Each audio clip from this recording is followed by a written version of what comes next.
Selesai melanjutkan Kompas Petang, Saudara, Mahkamah Konstitusi menyatakan siap untuk menindaklanjuti uji materi atau gugatan terhadap KUHP baru yang diajukan ke MK.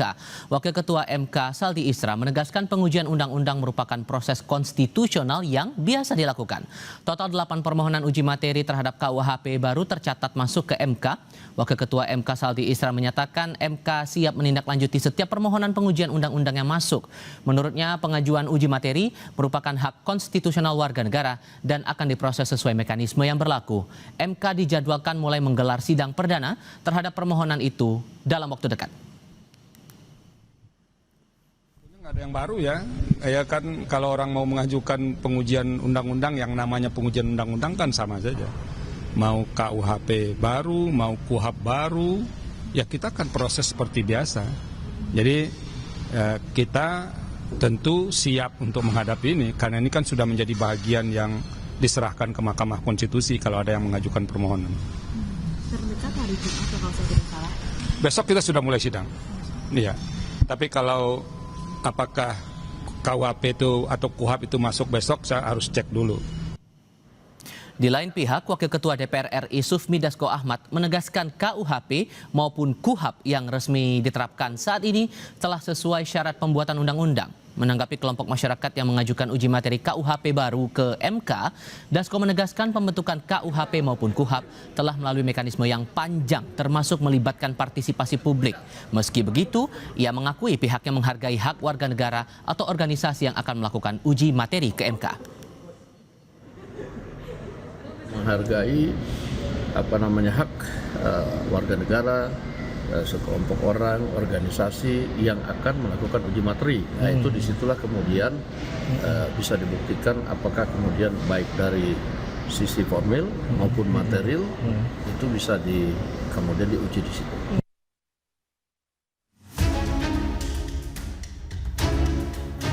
Tanggal 2 Januari lalu, pemerintah resmi memberlakukan KUHP dan KUHP baru. Meski pemerintah berulang kali menegaskan agar masyarakat tak perlu khawatir dengan berbagai isu yang beredar, namun niat baik itu masih menyisakan kekhawatiran bagi publik. Terutama terhadap pasal-pasal yang rawan disalahgunakan dan rawan kriminalisasi. Direktur Amnesty International Indonesia Usman Hamid menyatakan KUHP dan KUHP memiliki peran sentral dalam menegakkan demokrasi. KUHP pidana baru melonggarkan kriminalisasi terhadap warga negara dalam konteks mengkritik pejabat. Dalam sebuah negara yang demokratis, tentu hukum pidana, hukum acara pidana memiliki peran yang sangat sentral. Paling tidak 3 hal: menjaga keadilan, melindungi hak asasi manusia, dan mencegah penyalahgunaan kekuasaan negara. Nah, sayangnya hukum pidana dan hukum acara pidana yang baru saat ini tidak meyakinkan untuk menjamin adanya terjaganya keadilan, perlindungan hak asasi manusia, dan pencegahan penyalahgunaan kekuasaan. Karena itu kami mendesak agar kedua undang-undang ini dibatalkan. Menanggapi kecemasan di masyarakat, Wakil Menteri Hukum Edi Hiarie buka suara soal polemik terhadap beberapa pasal dalam KUHP baru. Salah satunya pasal 218 tentang penghinaan presiden dan wakil presiden dan pasal 256 tentang penyelenggaraan unjuk rasa dan demonstrasi tanpa pemberitahuan. Dalam pasal 218 ayat 1 diatur, setiap orang yang di muka umum menyerang kehormatan atau harkat dan martabat diri presiden dan atau wakil presiden dipidana dengan pidana penjara paling lama 3 tahun atau pidana denda paling banyak kategori 4. Menurut Edi, pasal tersebut tidak disahkan untuk menekan kebebasan berdemokrasi dan kebebasan berekspresi maupun melarang kritik publik. Presiden dan wakil presiden itu punya pendukung. Minimal adalah 50% plus 1 ketika dia ikut dalam pemilihan presiden. Bapak Ibu saudara-saudara bisa bayangkan kalau pendukungnya tidak menerima presiden dan wakil presidennya itu dihina terus kemudian terjadi anarkis. Lalu apa yang mau kita katakan? Tapi dengan adanya pasal ini, kalau ada bahasanya kan seperti ini, wong presiden saja yang dihina tidak apa-apa kok yang pendukungnya sewot, kan kira-kira seperti itu. Jadi ini adalah kanalisasi. Bahwa pasal ini sama sekali tidak dimaksudkan untuk mengekang kebebasan berdemokrasi, kebebasan berekspresi, termasuk di dalamnya tidak melarang kritik.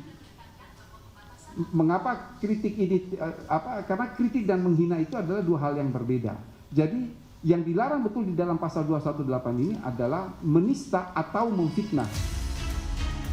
Terkait isu demonstrasi dalam pasal 256, pemerintah menegaskan sifatnya adalah pemberitahuan bukan izin. Edi menjamin jika penanggung jawab sudah memberitahukan aksi kepada polisi, mereka tidak bisa dipidana meski terjadi keonaran karena kewajiban hukumnya telah gugur. Jadi setiap orang yang akan mengadakan demonstrasi atau pawai intinya harus memberitahukan kepada polisi. Kata-kata di situ adalah memberitahukan, bukan izin. Mengapa pasal ini harus ada? Ya, sekali lagi mengapa pasal ini harus ada? Karena ini berdasarkan pengalaman yang pernah terjadi di Sumatera Barat, di mana sebuah mobil ambulans yang membawa pasien itu, dia mati di dalam karena terhadang oleh demonstran. Jadi tujuan memberitahu ke aparat keamanan supaya bisa mengatur lalu lintas. Demonstrasi kita menjamin kebebasan berbicara, tetapi kita harus ingat juga bahwa ada hak dari pengguna jalan. Meski pemerintah menjamin KUHP dan KUHAP baru telah dirancang seimbang guna menciptakan peradilan pidana terpadu, nyatanya gugatan terhadap pasal 218 KUHP didaftarkan oleh mahasiswa program studi hukum dari Universitas Terbuka Afifah Nabila Fitri dan 11 mahasiswa lainnya pada 29 Desember 2025. Dalam petitumnya, para pemohon meminta MK untuk menghapus pasal tersebut karena menimbulkan fear effect atau kondisi psikologis warga negara merasa takut dan terintimidasi. Selain itu, menurut pemohon, pasal ini mengancam kebebasan berpendapat dan demokrasi di Indonesia. Tim Liputan, Kompas TV.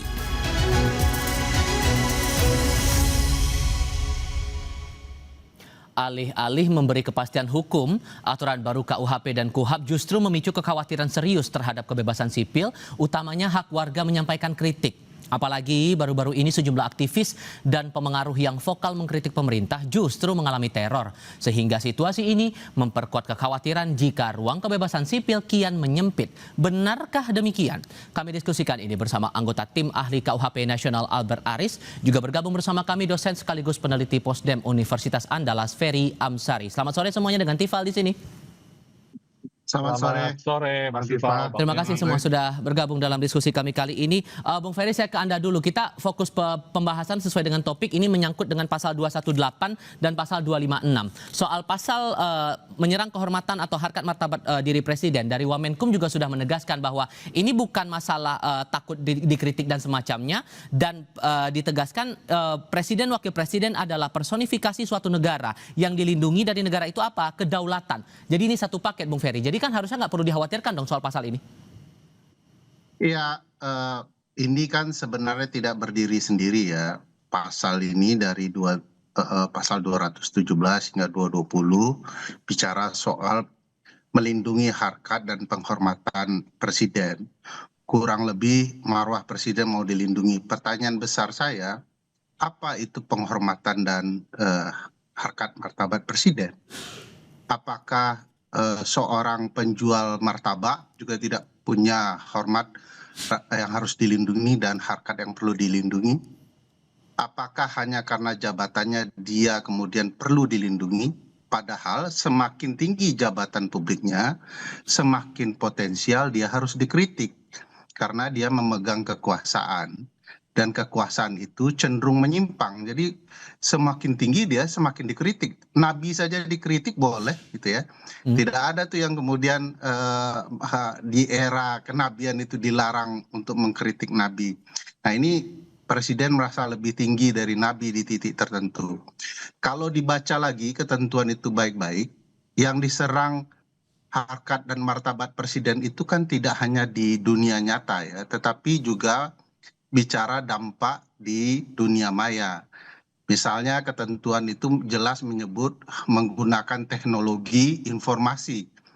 Jadi bagi saya ini kekhawatiran presiden, istana, orang-orang lingkarannya, Bang Albert dan teman-teman, agar kemudian presiden tidak jatuh namanya di ruang maya, dunia maya. Padahal ini ruang penting untuk membangun kesadaran, kontrol kekuasaan dan lain-lain. Nah, Bang misalnya Albert, bencana kemarin ya. Oke, sorry saya potong di situ. Saya kasih.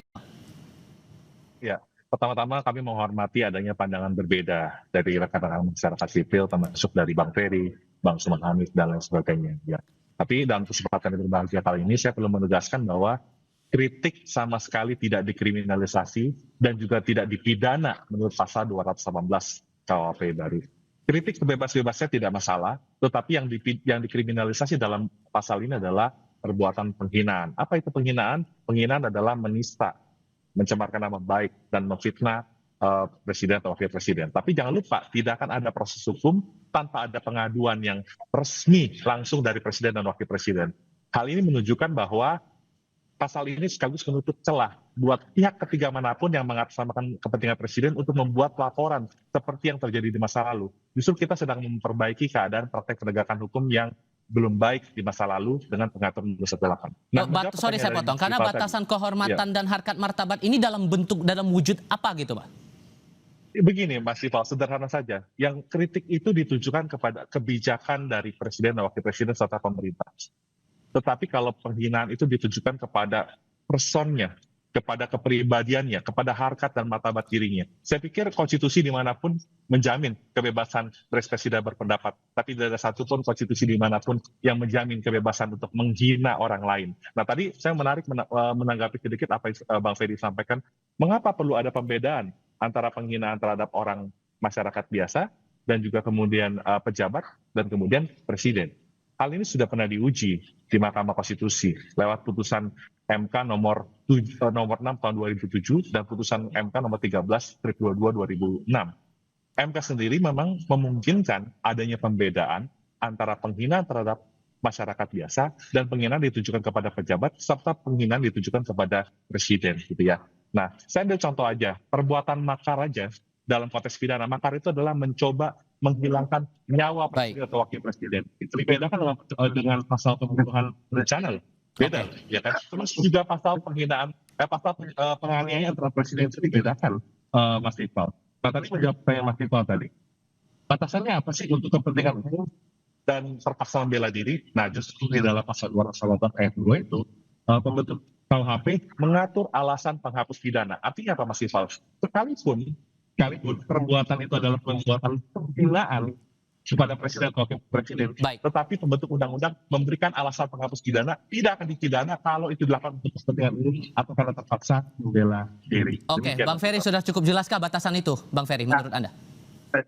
Di sana kalau kita belajar dari studi Orde Baru maupun zaman kolonial ya, karena tipologi pasal kolonial ya, selalu ada upaya untuk kemudian menyederhanakan masalah dan orang dipenjarakan.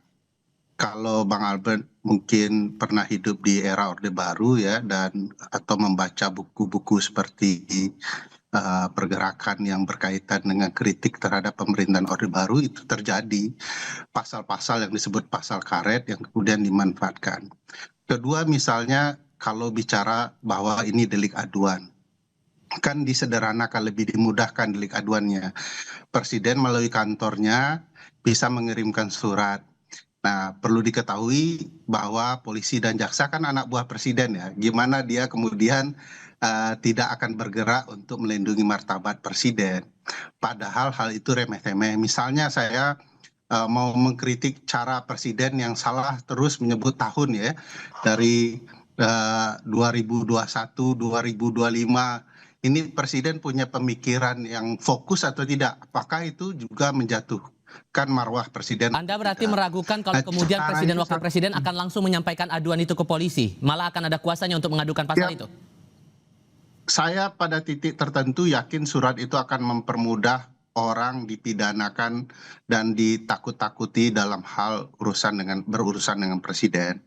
Padahal konsepnya beda sekali antara pasal kolonial KUHP dengan harusnya negara demokrasi kita saat ini. Karena kan konsep kolonial kan sangat raja ya. Sementara kita menganut sistem presidensial. Biasa saja mengkritik presiden.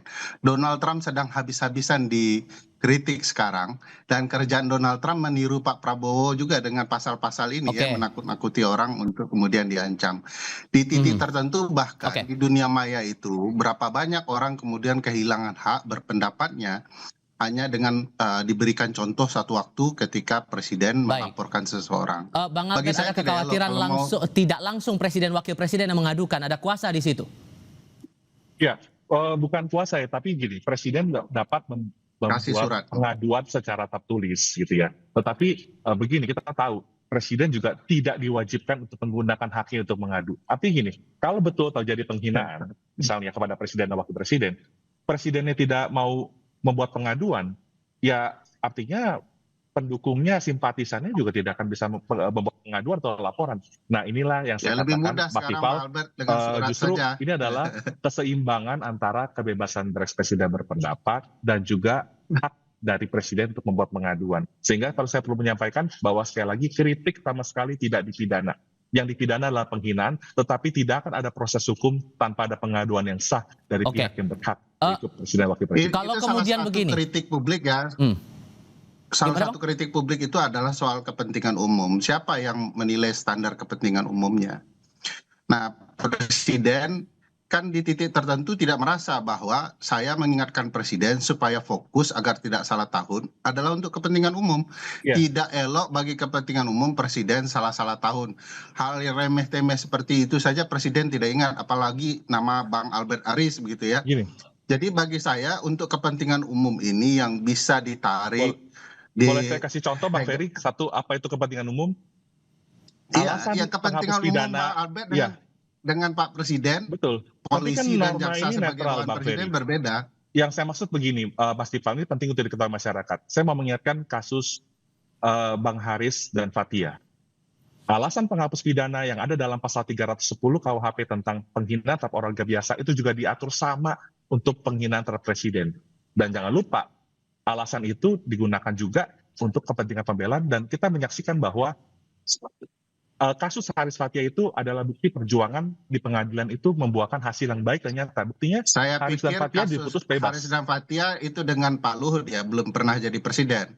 Tapi ini Bukan, presiden kita tahu, atasan Pak Luhut pada jaksa, waktu itu adalah atasan pejabat polisi aktif loh. yang pada titik Menko- tertentu akan Menko menjalankan perkara Investasi pasal-pasal dan ini juga, secara tidak maritim. berimbang. Saya Dan bagi pikir saya tidak kondisinya sehat sama. ya, orang Itu kan nomor satu malah mempidanakan warganya sendiri. Jadi kalau mau Sorry, jadi saya harus presiden sela dulu di siap situ. tabah begitu ya. Oke, saya harus sela dulu di situ. Karena yang mau saya konfirmasi juga begini, Bung Albert. Ada mahasiswa yang menggugat pasal ini ke MK dan menilai pasal 218 ini menimbulkan fear effect. Kondisi psikologis warga negara merasa takut dan terintimidasi kalau menyampaikan kritik. Masuk akal nggak? Pertama begini, justru baik adanya judicial review itu untuk menguji konstitusionalitas dan sejauh mana norma itu bertentangan dengan konstitusi, itu pertama. Yang kedua, peer effect yang dikhawatirkan oleh teman-teman mahasiswa tadi tentunya menjadi tidak beralasan. Mengapa saya katakan tidak beralasan? Karena justru sebelum ada pasal ini, kita menyaksikan banyak sekali praktek pelaporan mengutangkan atas nama presiden. Sebenarnya presiden tidak pernah membuat laporan, tetapi perkara tersebut diproses hingga dinyatakan bersalah. Justru kita memperbaiki loh Bang Ferry. Keadaan-keadaan praktek penegakan hukum di masa lalu yang belum baik tadi. Dengan apa caranya? Mengkanalisasi semua laporan-laporan yang tidak ada dasarnya itu atau tidak memiliki relevansi dalam satu pasal. Dan saya perlu mengingatkan, presiden tidak wajib menggunakan haknya untuk membuat pengaduan. Senyata apa fear effect ini menurut Anda, Bung Ferry? Katanya dapat kan? Ya tidak wajib. Jadi presiden bisa dengan sesuka hati malah kemudian untuk menentukan kasus mana yang akan dilaporkan dan mana yang tidak. Bagi saya begini ya, seringkali teman-teman di dunia hukum terutama yang berpihak kepada negara tidak melihat problematika di lapangan antara orang papa dengan orang yang berkuasa. Ini kan presiden di titik tertentu ya, dia berlaku dan bertindak bak raja ya, dengan batasan-batasan konstitusional yang dia miliki. Bayangkan kalau kemudian ada seseorang yang dilaporkan, itu dampaknya luar biasa. Itu yang disebut oleh teman-teman mahasiswa sebagai fear effect itu.